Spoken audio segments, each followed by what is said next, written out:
benvingut a Sergi Pàmies, per acceptar la invitació del centre.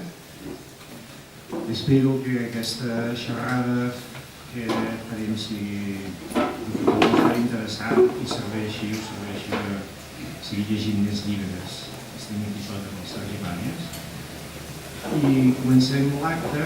El docent Vicenç farà una petita introducció al tot i posteriorment el Sergi us respondrà a qualsevol pregunta que li formuleu, sempre i quan sigui políticament correcte. Gràcies és de bona educació, així que gràcies per la vostra participació, la vostra, malgrat que la vostra assistència estigui condicionada en bona mesura per una cosa tan poc literària com treureu una nota en català o, com a mínim, que vegin la meva presència. I tanmateix, gràcies. Gràcies al nostre escriptor convidat d'avui, d'un bon home. Gràcies, doncs. I gràcies als companys que han portat el pes d'aquesta organització i que han esmerçat temps i nervis a tractar que això rutlli. I gràcies a l'Ajuntament, i gràcies a tanta gent, i basta. Ara cal que passem a l'acció. Com sabeu, això és una de les sessions del que hem anomenat de forma absolutament original, ho reconeguem, Primeres Jornades Literàries, alias Ramon Turró i Darder. La intenció primera i darrere d'aquestes sessions és establir un pont entre qui escriu i qui llegeix. Fer que la literatura cobri una mica de vida al marge de la ficció i ens serveixi d'excusa per conèixer millor aquelles persones que han decidit, per sobre ben segur dels consells de tots aquells que els estimen, fer carrera en això que hom anomena el món literari. I és el cas de qui ens acompanya avui. No debades el Sergi és un trànsfuga professional, ja que després de consolidar un lloc de treball com a oficial de primer administratiu, amb esforços i un estricte sentit de la puntualitat, fa el pas endavant i llença per la borda la seva dedicació administrativa i emprèn una lluita aferrissada amb la rutina de l'horari laboral fix per dedicar-se professionalment a ser escriptor, o quasi, perquè la seva vinculació a altres àmbits de la comunicació és constant: traductor, articles de literatura periodística, intervencions de tipus paròdic i humorístic en la ràdio i la televisió. I això darrer va des de la radionovel·la Sang Bruta, emesa per Catalunya Ràdio el 1990, coescrita amb Quim Monzó, fins avui mateix, en el programa de Toni Clapés, Versió Original. He de confessar que fa uns quants anys que vaig descobrir narratives amb òptica irònica, punyents en ocasions, renovades en la proposta d'oferir reflexió acompanyada d'humor. I en això estava quan em vaig trobar a les mans un fetus que no naixia fins al 6è o 7è any d'embaràs de la mare. Ara no recordo bé quants anys eren, en una meravellosa narració breu que m'oferia un escriptor anomenat Sergi Pàmies. Es tractava del seu primer recull, T'hauria de caure la cara de vergonya, publicat el 1986, al qual el seguiria el segon, Infecció. I encara en el gènere trobaríem la gran novel·la de Barcelona, el 1997. I finalment, el que tots vosaltres, espero, desitjo, que hàgiu llegit, paït, estudiat, memoritzat, per avui, l'últim llibre de Sergi Pàmies, publicat l'any 2000. La novel·la també el va tentar. Qui no es deixa tentar quan s'és escriptor? La primera pedra, l'instint i sentimental. Els tenim tots aquí, es podeu fer un ullat després. De totes aquestes obres se n'ha volgut fer traduccions a altres llengües de cultura perquè a Europa i al món hom pugui assaborir la proposta literària a la manera de Sergi Pàmies. Se n'han fet en anglès, a l'espanyoll. Les preguntes que feu, a part del llibre o estrictament l'àmbit literari, si voleu les podeu extendre a tot el que jo faig, és a dir, que no només és escriure llibres de contes o novel·les, sinó també tot el que té a veure amb mitjans de comunicació, publicitat, guions. Vull dir que podem parlar no només de literatura, sinó també d'altres aspectes de la comunicació. I sóc tot vostre. Podeu abusar de mi fins a l'hora que els responsables de l'acte hagin vas pensant-hi, i és com un enamorament una mica. T'enamores d'una idea, d'una imatge, i allò et va treballant i no pots pensar en res més fins que ho tens que treure.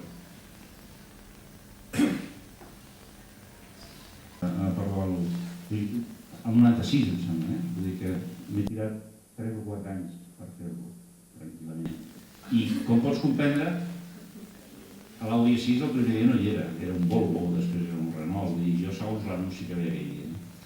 Al final va quedar un Audi 4, però tothom tenia un Audi 4, no tothom, molta gent tenia un Audi 4. I vaig pensar que era millor un Audi 6, perquè primer no sabia ni com era l'Audi 6, però sé que era molt gros. I vaig pensar que m'agradaria que fos un cotxe que donés la sensació de poder adquisitiu, que era un tio que tenia pasta per fer-se un... I també aquesta cosa de la tranquil·litat que té quan va per l'autopista. Clar, si fots amb un Dian 6 no t'ho creuries. I llavors vaig tirar a l'Audi A6, però hagués pogut ser, dintre d'aquesta gamma, hagués pogut ser qualsevol. També m'agrada molt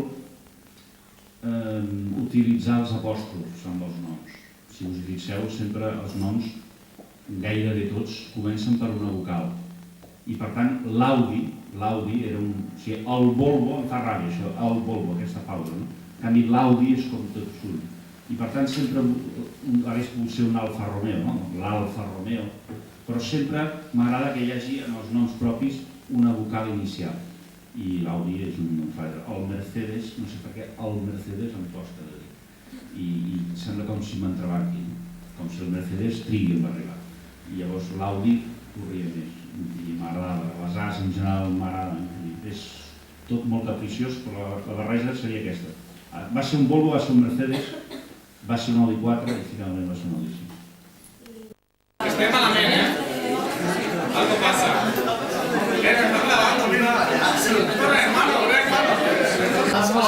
No, es la plataforma. Nuria, ¿cuánto te ha valido? Te la compro por 120. Luego el sistema. Votos no, ¿eh? Vas a perder una liga. Bé, bon dia. Jordi Hernández ens farà una lectura d'unes... Josep, perdó.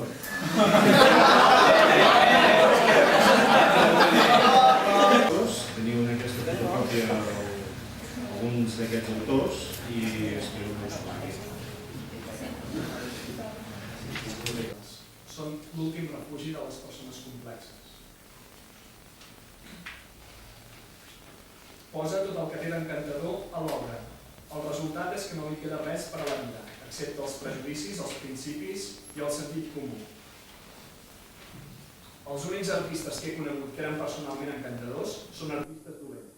Els bons artistes només existeixen en allò que creen i, en conseqüència, el que són no té cap interès. Divorci, ella ja viu amb un altre. Anna atraparà a mans d'aquest altre home, doncs, la meitat de les meves discoteca, biblioteca i biblioteca. La meitat de tot això, però la totalitat de la meva butaca d'orella, on m'asseia a l'estrada, escoltar discos, llegir llibres, mirar vídeos. I amb la butaca, la totalitat del mobiliari, la totalitat de les habitacions, tota casa meva sencera. S'ha quedat el tros de muntanya que veia cada dia quan aixecava la persiana. Fes pluja o fes vent. S'ha quedat la meva clau de casa, la que jo vaig gastar en tants anys de posar-la i treure-la del pany. Per passar del rebedor a la sala, posarà els peus exactament sobre les mateixes rajoles que he trepitjat infinites vegades. Aquest home veurà amb els meus gots i es posarà a la boca les meves tortilles. Em rentarà els plats, em fregarà el menjador, em farà els llits. Dormirà entre els meus llençols, amagarà secrets als meus calaixos. Dirà, me'n vaig a casa meva, i voldrà dir, me'n vaig a casa d'ell. També dirà, truca'm a casa, vine a veure a casa. Al cap d'un temps, portarà altres dones al nostre llit i faran servir les nostres tovalloles. S'ha quedat les meves filles. Dilluns, dimarts, dimecres, dijous i divendres. Serà part de la vida de les meves filles. Però també se l'ha quedat a ella, a la meva dona. A la meva dona i tot el que conté de mi, que no és poc i que ha d'anar creixent com un embaràs troià, com un fill venjatiu que es farà gran aprenent a fer servir les armes que he deixat preparades a casa. He donat el meu cor a una dona barata. Se'm podria a les mans. Qui l'hauria volgut? A les escombraries una vella sabata fa el mateix goig i sembla un tresor mig perdut. Totes les noies fines que ronden a ma vora no han tingut la virtut de donar-me el consol que dona una abraçada. Puix que l'home no plora pels ulls, plora pel sexe, i és amarg plorar sol. Vull que ho sàpiguen bé les parentes i amigues. Josep Palau no és àngel, ni és un infant model. Si tenien de mi una imatge única, ara jo els n'ofereixo una de ben fidel. No vull més ficcions al voltant de la vida. Aquella mascarada durant massa temps. Com que us angonieja que us mostri la ferida. Per això deixo encara la sabata en els peus.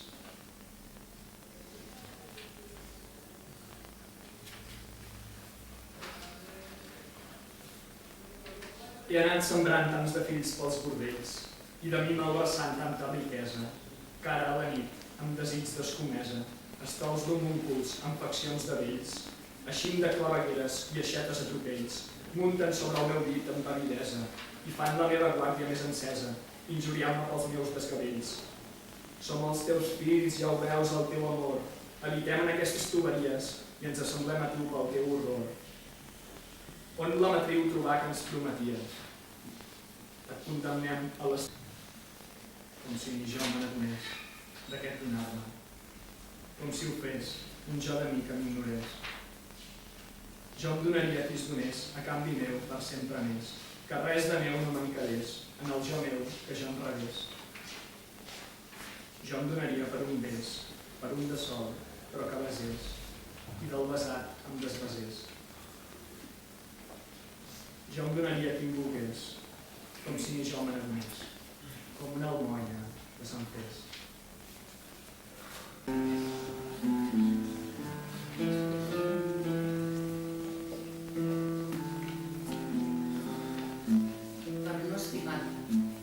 Estimaré la veu d'allò que em diu tot el que tu no goses. Per no marcir-les, he estimat només el perfum de les roses. Per no estimar-te oblidaré el neguit i em faré una cançó amb l'alegria. Una cançó per dir-la cada nit, com qui diu una rara lleteria.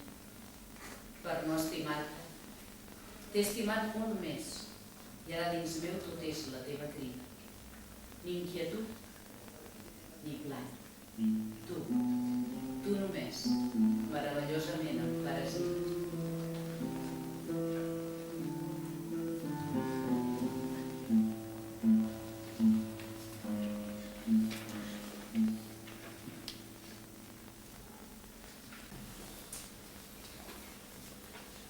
Tinc un llenguatge per explicar faules i designar conjunts de cor i ment.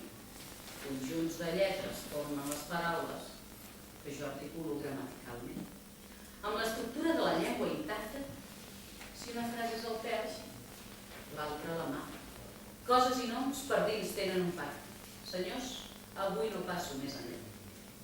Heus aquí lluna, sol, casa, cisterna. Heus aquí ombra, cel, paraigua, riu. Té cada mot la seva imatge interna, a part de la saliva, aquí al dit. Jo no sé pas si un dia puc escriure el mot en tant que mot i objecte lliure. Una dona que vivia amb el seu marit i que al cap d'un temps de viure junts, doncs la dona es va quedar embarassada i al cap de 9 mesos de quedar-se embarassada doncs va tenir un fill. Diuen que quan va tenir el nen, abans en el Pirineu la vida era tan dura i feia tant de fred, s'havia de treballar tant, que diuen que en 5 dies d'haver tingut el nen, la dona es va haver d'aixecar del llit i tot i que estava tota que es notava buida per dintre i que a més es sentia trencada per dintre, doncs es va haver d'aixecar per fer una mica de feina perquè és que si no donaven a l'abast. Com el Pirineu a vegades és que havies d'estar treballant constantment. I la dona s'aixeca i se'n va anar 5 cases més amunt de la seva, que és allà on tenien les gallines, a replegar uns quants ous de les gallines i a posar-los una mica de gra per menjar. Diuen que quan la dona es va aixecar i va començar a caminar cap a les 5 cases més amunt, va replegar el sou, va posar una mica de gra i quan tornava cap a casa seva, quina seria la seva sorpresa quan es troba que un gat negre estava arrossegant així i estava intentant treure alguna cosa pel forat de la gatera. Sabeu, el forat de la gatera és el forat que hi ha a les cases antigues del poble perquè ens hi surti el gat. Doncs estava el gat negre allà arrossegant intentant treure alguna cosa i la dona que s'acosta una mica més i veu com el gat aixeca el cap i quina seria la seva sorpresa quan va veure que aquell gat negre portava arracades. I aleshores tothom sap, a l'Alt Pirineu, que quan un gat negre porta arracades vol dir que és una bruixa que s'ha transformat en un gat perquè està fent alguna seva, alguna manifera. Hem vist que una escriptora que ho desenganxa. I hem vist que hi havia diversos alumnes que llegien Cul de Sac, Agradar, i gent així de la Carlota. És d'aquests, diria, escriptors que tenen la virtut que després de llegir una novel·la seva agrada l'estil, la història, el personatge, la forma, no sé, però l'alumne sol demanar alguna cosa més. I això ens ho havíem de clar. Per aquests motius, bàsicament, són els quals el departament determinaren que fos bo que vingués a fer-vos aquesta xerrada. La seva fitxa personal, per donar dues pinzellades, diria que va néixer a Barcelona, fou professora de batxillerat, professora d'universitat, directora literària, editora. Actualment es dedica plenament a la literatura a Estrasburg. És autora d'una vintena de llibres en prosa, narracions breus, narracions infantils, novel·les juvenils, i d'aquest paquet de novel·les podríem destacar, per un costat, les seves primeres, El gust del cafè, que va tenir el Premi Recull, 1987, Cul de Sac, del 1986, Dos cavalls, del 1987, va tenir el Premi Ramon Muntaner, Vol nocturn, del 1987, Premi Andròmina dels Premis d'Octubre. Destacaríem també aquestes novel·les que ha fet sobre la Carlota, el personatge de la Carlota, que titularíem Així és la vida de Carlota, Exgalàctica Carlota, i el darrer, el diari Lila de la Carlota, i el tercer que destacaria personalment com a novel·la seria el penúltim llibre, El bitllet d'anada i tornada, Premi Odissea, del 1998, un llibre personalment el trobo molt interessant. La seva obra ha estat traduïda a diverses llengües, a l'alemany, al basc, a l'italià, al portuguès, etc. I, per acabar, voldria agrair la presència de Gemma Lienes per estar amb nosaltres. Ella viu a Estrasburg, està uns quants dies aquí a Barcelona, i de dir que un dels pocs dies que estarà aquí en aquest parèntesi veu béns, i és bo, i la Gemma no està en plena, i és d'agrair. I voldria desitjar que aquesta xerrada sigui el més profitosa possible per vosaltres, que alguns coneixeu el Cul de Sac, uns altres així és la vida de Carlota, uns altres així el diari de la Carlota, d'altres el coneixeu dues d'aquestes novel·les, i espero que a partir de les vostres preguntes que formuleu a la lectura que hàgiu fet sigui molt més profitosa i que us serveixi d'altra banda per seguir llegint. Però, si m'escolteu bé, estic segura que se'ns n'acudiran de noves. Per tant, no passa res si una de les que tenim preparades i mira, ja està, ja l'ha contestada. És igual, segur que se n'acudeix alguna de nova. La primera cosa que jo necessito per escriure una novel·la és una idea. D'idees en tenim tots i totes, no només els escriptors o les escriptores, tothom té idees, nosaltres també, els nostres professors també. Quan heu de preparar festa de final de curs necessiteu una idea. Quan heu de preparar una festa de Nadal necessiteu una idea. Quan heu d'escriure una redacció necessiteu una idea. Però neix d'un record. Fa molts anys, molts, 20 i no sé quants, jo veia classes de gent com vosaltres.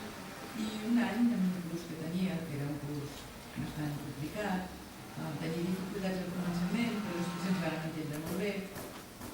A l'estiu, un noi d'aquell curs va tenir un accident de moto i una noia del curs em va avisar que era a l'Hospital de Sant Pau morint-se a la UBI.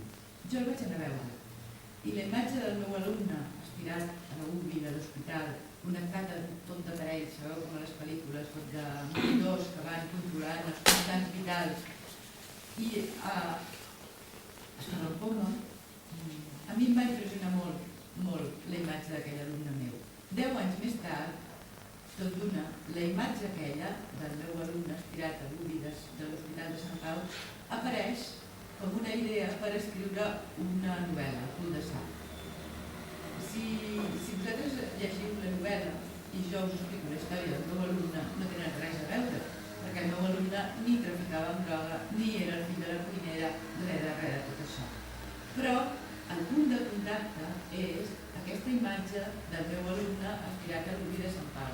De fet, si us hi fixeu, tots i totes els que heu llegit el Cul de Sac, us adoneu que acabo amb aquesta imatge. Però jo no tinc una història, només tinc una imatge fixa, una idea. Fixeu-vos que aquesta és un record, però de vegades les idees també poden sortir d'alguna cosa que llegeixes.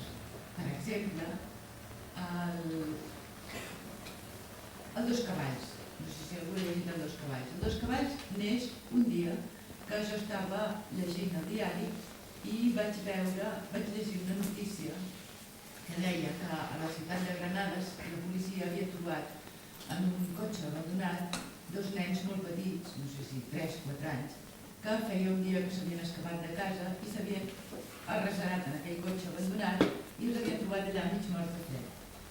A mi aquesta notícia se'm queda en el cap, de manera que després dona naixement a la novel·la Dos cavalls, en la qual 2 adolescents s'escapen del barri de Barraques, on viuen amb el seu pare, que és alcohòlic, i s'instal·len a viure en un Dos cavalls abandonat i la condicionen perquè sigui la seva casa. I són les aventures d'aquests 2 nois en una gran ciutat molt hostil, que és Barcelona, i les aventures per sobreviure-hi. Fixeu-vos que el punt de contacte entre la notícia i la meva novel·la és simplement la imatge de 2 nois en un cotxe abandonat. Per tant, quan tinc una idea, només tinc el motor de la història, no tinc encara la història. Aquesta us deia que és una idea sortida d'una cosa llegida. De vegades les idees surten d'una cosa que veus. Per exemple, fa anys per Nadal em van enviar una felicitació de Nadal que era un àngel que duia una túnica platejada, que tenia unes ales molt grosses, que tenia cara de bona persona. Jo aquella felicitació de Nadal no li vaig fer un cas especial, la vaig deixar amb totes les altres que hi havia dins de la bústia a damunt de la taula de la meva habitació.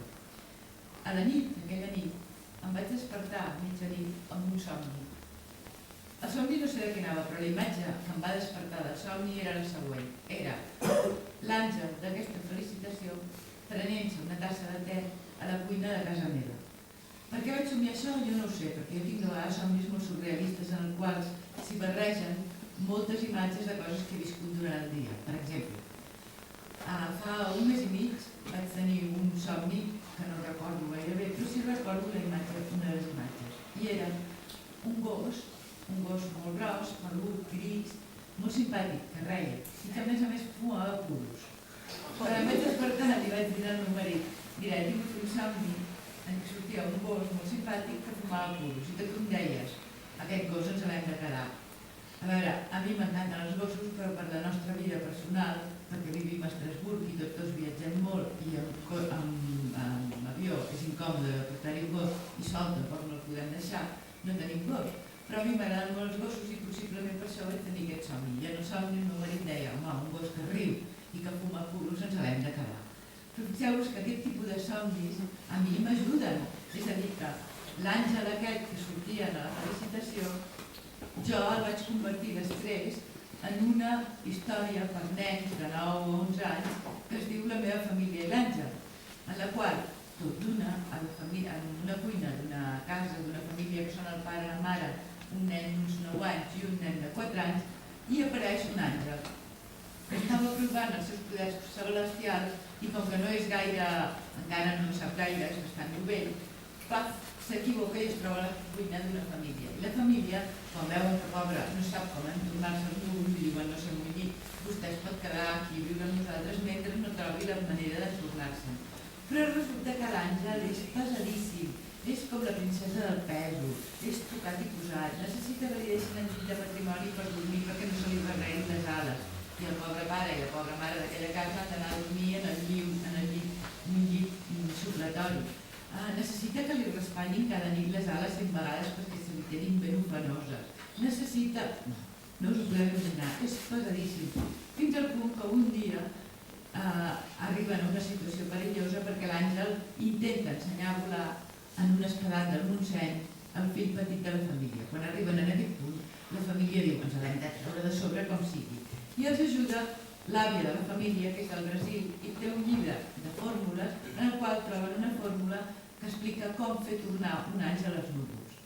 Ja us he explicat tota la història perquè veieu que la història és una, però la imatge a partir de la qual neix el meu llibre és un àngel assegut a la cuina de casa meva prenent-se una tassa de te. Fixeu-vos, doncs, insisteixo, com una cosa és la idea, que és com una mena de fotografia, i l'altra cosa és la història, que seria com una mena de pel·lícula.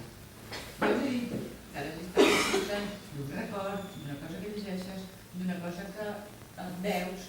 També pot ser d'un tema que t'interessa. És el cas de Bitllet d'anar i tornar. A mi el tema de l'anorèxia és un tema que feia anys que m'interessava, perquè tinc a la vora una persona que té anorèxia i fa molts anys que és anorèctica.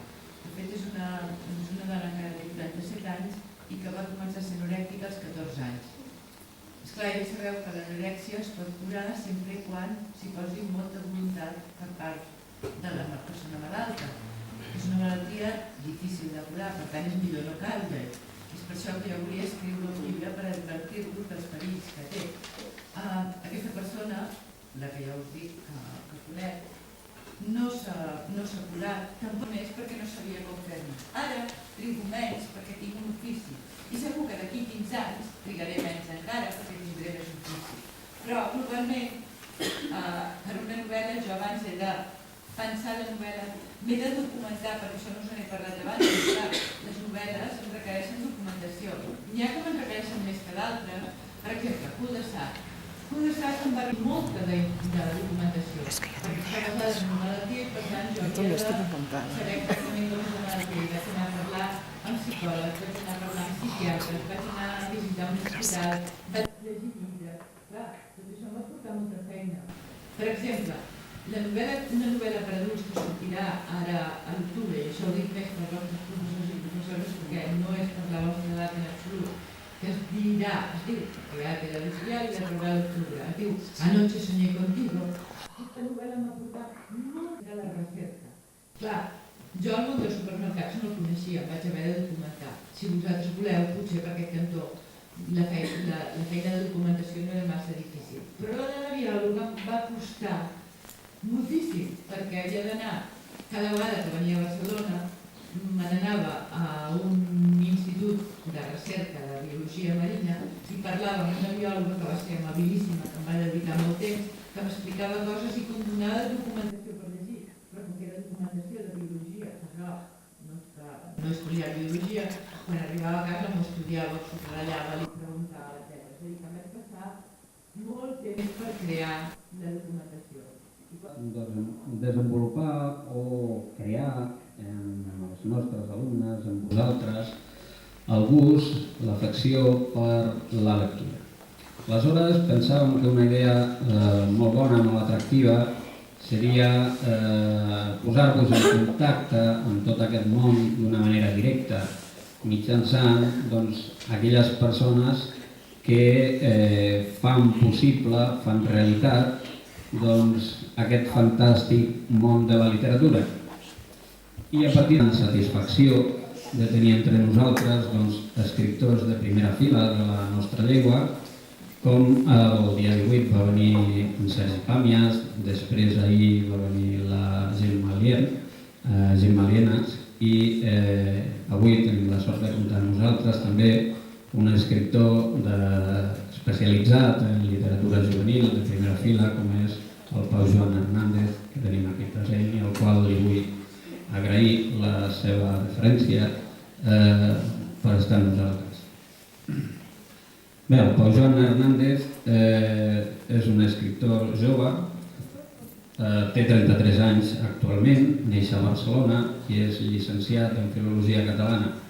Des de jove comença a publicar llibres, que és la seva autèntica passió, llibres, novel·les juvenils, com he dit anteriorment, i la primera obra que publica i que s'anomena Tot et serà pres, ja des de la seva publicació va tenir un gran èxit entre els joves lectors. Prova d'això és que ha aconseguit 22 edicions.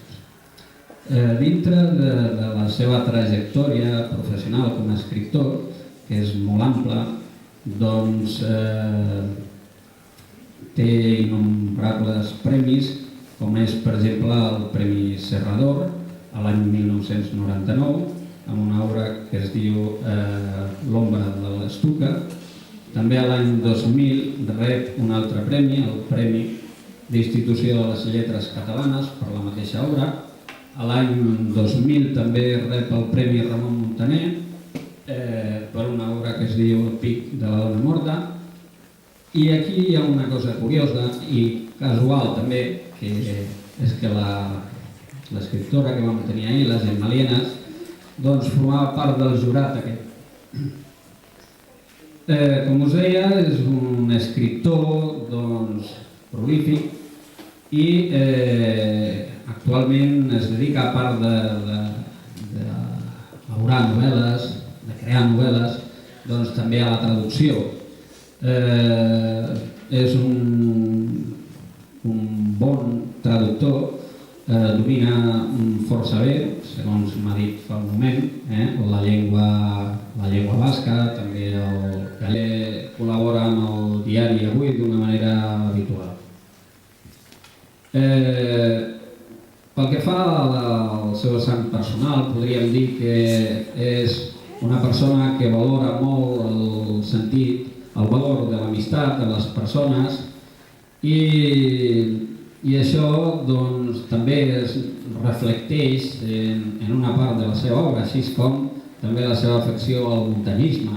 Molts dels seus personatges també estan relacionats amb la natura i amb aquest tema. I bé, poqueta cosa més a dir, simplement tornar a repetir gràcies per ser amb nosaltres i benvingut.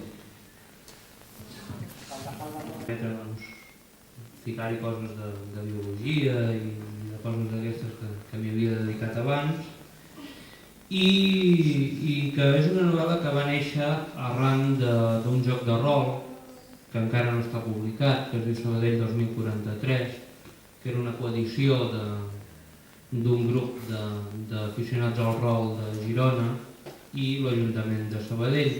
I era un joc que havia de plantejar diferents incògnites del futur de les ciutats, del futur d'Europa, de com podia ser aquesta societat del futur. Per crear aquest joc, l'Ajuntament de Sabadell va convocar una reunió d'especialistes de diferents àmbits, sociòlegs, pedagogs, algun representant de les empreses d'alta tecnologia del Silicon Vallès, i tots plegats van fer una reunió dinar de prospectiva, intentant endevinar com podia ser la societat del futur. Els resultats van ser terriblement pessimistes, la visió que es donava de la societat del futur era molt negra, això es va intentar suavir una mica de cara al joc de rol. En alguns aspectes, quan em van arribar els resultats, vaig trobar que havien fet un gra massa, en altres vaig trobar que havien estat fins i tot optimistes. I A partir d'aquí, a partir d'aquesta reunió, a partir d'aquest joc de rol, es va plantejar la possibilitat de fer una novel·la que plantegés el món. Ja sabeu que una cosa molt important en un joc de rol és el món en què té lloc l'acció, en què té lloc el joc, les partides. Se'm va demanar a mi que acceptés el repte de crear una història que passés en aquest món de l'Europa futura, d'una Europa que ha tingut una catàstrofe tecnològica com és la del bacteri del silici, i a partir d'aquí vaig començar a treballar la novel·la. L'argument estava molt clar, havia de ser un viatge a través d'aquesta Europa convulsa, però el que no estava tan clar és què havia de passar exactament, com funcionava exactament aquesta Europa. Per això tota la primera part de la novel·la s'esforça per intentar veure què funciona i què no funciona en una societat tecnològica que s'ha quedat sense component electrònic. He fet aquesta presentació massa llarga i tot. Jo quan vinc a un institut o a una escola o així no m'agrada posar-me a fer dissertacions, a fer conferències, perquè no és el meu estil i no és la meva feina. Trobo que és molt més interessant que sigueu vosaltres, que feu preguntes sobre qualsevol cosa que us interessi, d'aquest llibre, d'altres llibres, del món de la literatura en general, de la feina d'escriptor, és igual, aquí val tot, i sobre el que aneu preguntant doncs anirem construint la xerrada.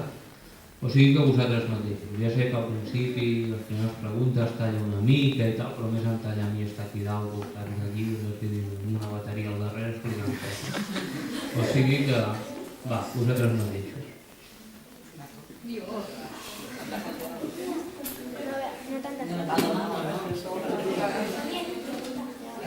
Que sents que allò és el que et motiva, que allò és el que et fa arribar als altres, que allò és el que desvella el teu entusiasme, les teves ganes.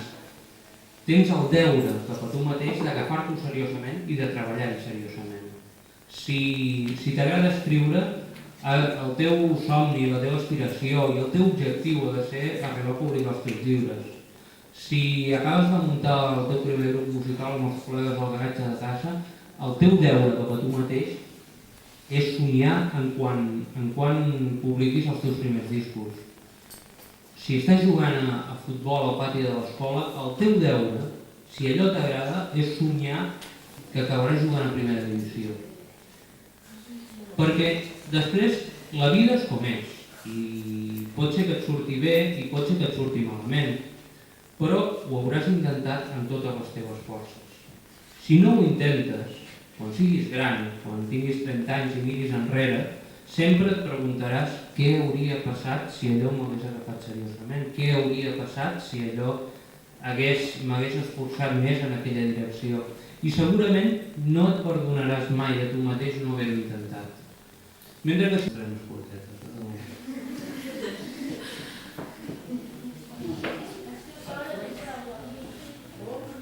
Em pregunten si escric sol o tinc col·laboradors.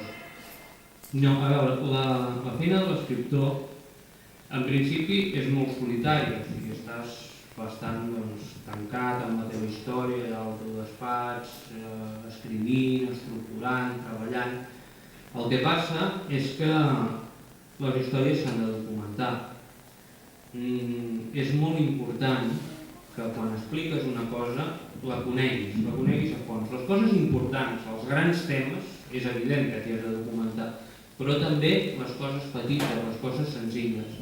Alicia al País de la Televisió, i que em consta també que hi ha algunes persones més que també han llegit algun dels altres llibres, sobretot el llibre de La noia del temps, el Premi Vaixell de Vapor, que també els ha agradat, i alguns també que pensa Mikimoto, també algun també, doncs veus que la majoria estem una mica ja al dia de la telenarrativa.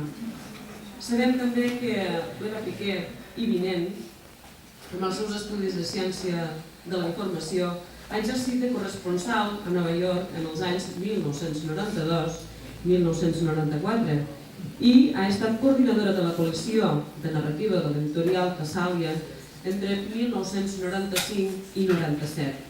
Avui, a més d'escriptora, col·labora habitualment amb els mitjans de comunicació i en revistes científiques, culturals també, a l'Avui, al Periódico, a Woman, a Jano i al Temps. Totes aquestes referències doncs les sabem perquè les hem investigat. I a més sabem que és professora de periodisme a la Universitat Autònoma de Barcelona. Bé, tot això només per fer una mica de pinzellada, perquè penso que la protagonista ets tu i penso que el diàleg ha de començar i ho hem de fer viu i hem de donar temps perquè tothom pugui participar fent preguntes i estar en aquesta relació i en aquest diàleg. Però quan jo tinc una persona, una dona en aquest cas, per mi és molt important, compromesa en la cultura o compromesa també en el món científic i en el món de la comunicació, sovint penso que és, o voldria ser, o m'agradaria moltíssim ser curiosa de dir, a veure, què hi veu aquesta retina, què hi veu aquest ull, què observa la realitat, i que després en un despatx ho sap enganxar tot, ficció, realitat i crear una obra. Això per una banda. I per una altra banda també penso, potser m'agradaria estar al pany de la clau, no? I mirar a veure realment com fa aquests articles periodístics que arriben a la persona i que els fan reflexionar o donen un caire o un punt de vista que de vegades creen debats, que és això en definitiva que importa, no? Bé, jo en tot cas, per iniciar el debat, començava això, no? Dir, a veure, tothom necessitem aquest mirall com l'Ona, necessita el mirall de l'Alícia, o és el mirall nostre? Què em diries tu de tot això? Ja em segueixes la paraula? Sí.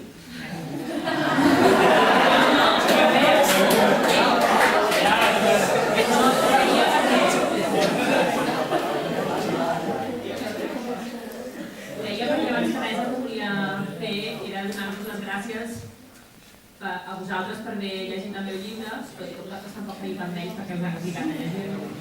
Però a l'escola també per haver-me convidat i dir-vos això, que fa moltíssima il·lusió estar aquí i que tot i que ara us diré 4 coses i parlarem amb la Carme una mica per trencar el gel, el que em fa més il·lusió és que després vosaltres em pregunteu el que vulgueu, ja que teniu l'oportunitat que estic aquí, i així sé segur que el que us explicaré serà el que teniu ganes de saber i no pas el que jo pugui anar dient. Abans que res dir-vos també que estic molt sorpresa d'aquesta investigació que gairebé sabeu tota la meva vida. Vull dir que... No, però Déu-n'hi-do. Vull dir que... I bé, responent una mica al que em deies, suposo que sí que tots tenim aquesta necessitat d'explicar-nos la vida, no? O sigui, més que... de mirar el que veiem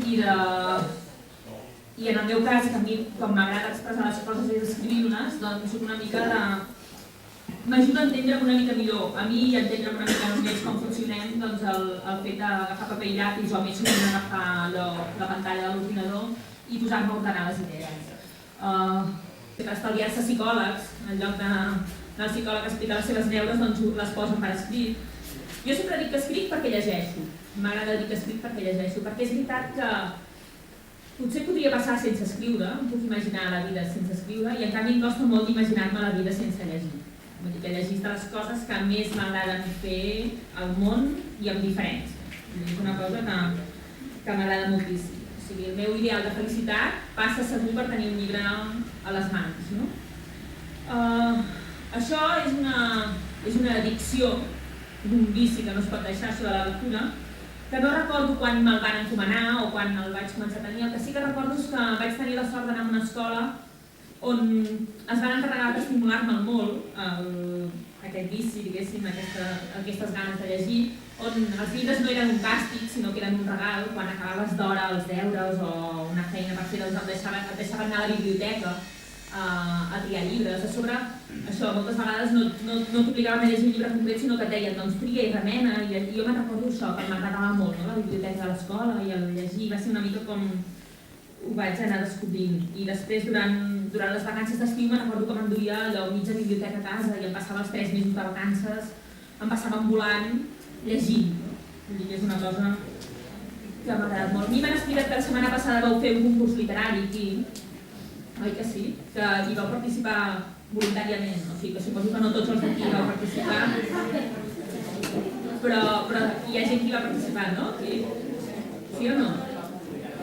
És obligatori participar tots. Ah, jo pensava que era el que volia. Bé, per tant, hi vau participar tots, no, en el concurs? Ah, bueno. Bé, el cas és que jo, abans m'han fet una entrevista. La Raquel i la Nerea m'han fet una entrevista. I m'han demanat això, quan vaig decidir que volia ser escriptora. Doncs jo penso que potser no hauria estat escriptora o no hauria tingut tan clar que em volia dedicar a escriure si no hagués estat pels Jocs Florals, el concurs literari que es feia a la meva escola, que es va començar a fer quan jo tenia 10 anys. Llavors me'n recordo que la primera vegada que hi vaig participar, que és aquesta primera vegada que es va fer, hi vaig participar en un conte que es deia La vida d'una nina, i que era, com el seu títol explica, doncs això, la vida d'una nina des que està a l'aparador de la botiga de joguines fins que al final, al cap d'uns anys, ja la llencen al contenidor perquè està tota vella, bruta i descosida. El vaig escriure amb molta il·lusió, aquell conte, i recordo que el dia que s'entregaven els premis, que a sobre era el dia del meu aniversari, vaig tenir el millor regal, que és que no m'imaginava gens, i en canvi va guanyar, no? I va ser tota una sorpresa que guanyés amb el conte aquell. No tant per haver guanyat com perquè hi havia algú que se l'havia llegit i a sobre havia pensat que li havia agradat el conte i així.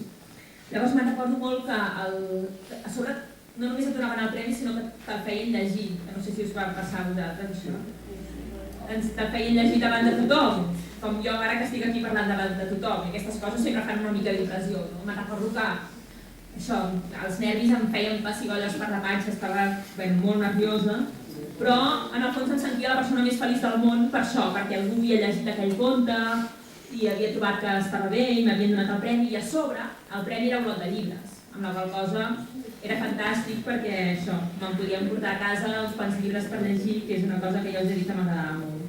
Però la votació aquesta d'escriure no se'm va confirmar fins un any després, als Jocs Florals següents, al concurs literari del cap d'un any, que m'hi vaig presentar amb un poema. Llavors, com que, a veure, jo us he dit que la primera vegada no tenia esperances, però aquesta, com que ja havia guanyat una vegada i tot en el fons, pensava, potser sí, no?, que sona la flauta i guanyo. Llavors, per si de casa em tocava llegir-lo davant de tothom, me'n recordo que l'anava assajant. Bueno, de fet, quan he pensat que us explicaria això, encara ara me'l sé de memòria, vull dir que el tenia tan assajat a casa per si em tocava llegir-lo que i tenia moltes esperances posades. Però què passa? Que la vida no sempre és com voldríem i el meu poema no va guanyar, no? En aquell cas.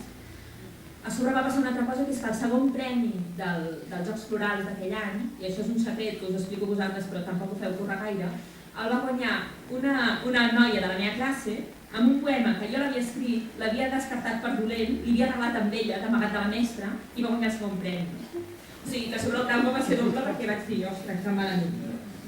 El cas és que no rebre cap premi, en aquests Jocs Florals, el fet de no rebre cap premi i per tant de marxar a casa sense cap lot de llibres sota el braç, va ser una mica una decepció. I en canvi, tornant cap a casa, això, sense el premi, i pensant, ai, potser aquest poema que pensaves que era tan bon no ho era tant, vaig decidir que, malgrat tot, de gran seria escriptora. I va ser el dia que ho vaig veure clar. O sigui, primer això i aquell dia vaig dir, doncs jo de gran seré escriptora. I no sé, jo crec que és per això, entre altres coses, i això de guanyar o perdre, a veure, és una anècdota, vull dir que depèn molt de moltes coses i que a mi segurament em va estimular més l'any que vaig perdre que no pas l'any que havia guanyat. Però el que sí que és veritat és que la cosa aquesta d'haver de participar en el concurs aquest, de pensar què escriure, d'inventar-me una història i tot, és de les coses que vaig notar que flipava molt fent-ho, que m'agradava molt i que per tant que potser era una cosa que valia la pena d'intentar dedicar-m'hi de gran, no? I bueno, que és per això, entre altres coses, que em dedico a escriure. També passava que a la meva escola feien molt això que esteu fent vosaltres ara, que és que portaven escriptors perquè ens expliquessin això, com havien escrit els seus llibres, perquè els fessin preguntes, perquè els coneguessin de prop.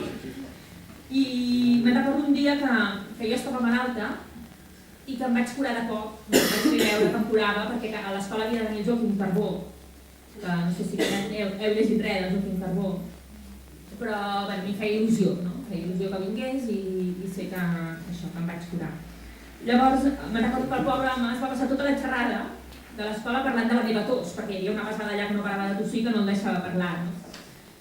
però el que és veritat és que vaig arribar a casa després d'aquell dia allò acurat de la febre, perquè estava realment malalta, però amb la il·lusió de que havia estat amb el Joaquim Carbó, de carn i ossos, i m'havia firmat un llibre, i no sé què. I ara, que de tant en tant, com avui, em toca anar a mi a les escoles i als instituts a parlar dels meus llibres, és una il·lusió meva que no és pas veritat, però a vegades veig algú que fa mal a cara i penso, ostres, aquest potser està malalt, però potser ha vingut perquè no es vol perdre per res del món la meva xerrada, no? I vaig vivint d'aquesta il·lusió, que segurament no és veritat, però vaja, em fa gràcia pensar-ho, no?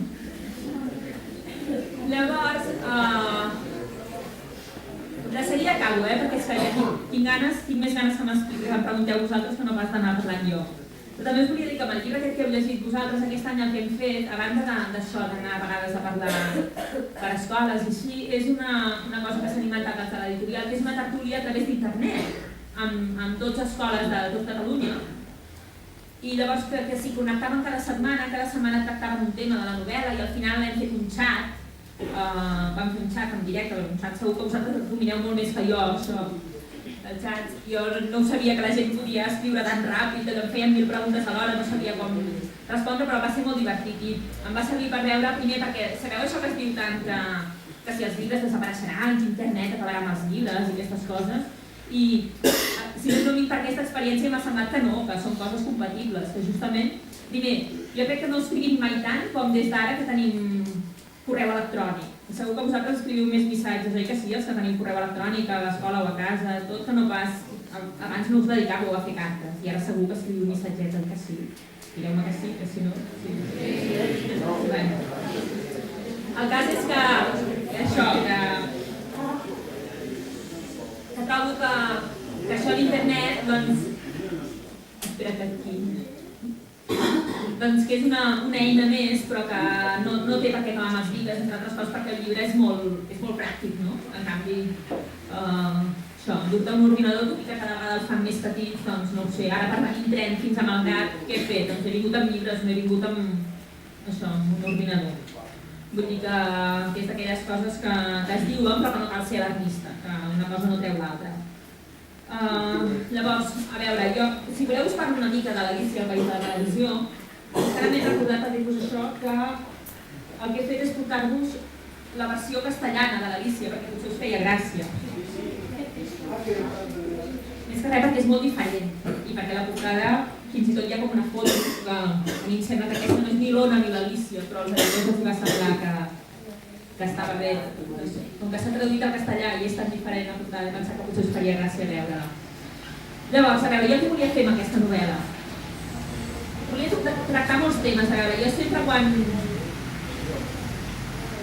Això que us deia abans, no passa res, és ara, no? Ja ha passat un camió, què?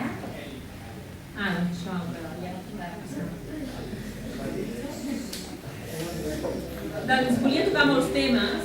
A veure, volia parlar d'una noia que té els problemes propis de la seva edat i a sobre en té molts d'altres, perquè els problemes aquests de la fama, que a veure, jo no sé vosaltres, jo dono classes a la facultat de periodisme. Els que volen fer periodisme, el que volen ser de grans és famosos. La immensa majoria el que em diuen és que el que volen ser de grans és famosos. I jo a vegades ho preguntaré, i ara faré la prova, allò, quants de vosaltres voleu ser famosos? O al revés, qui de vosaltres té clar que no vol ser famós?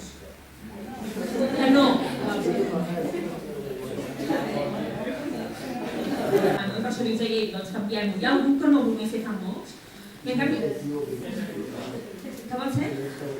Futbolista? Bueno, ja són famosos també.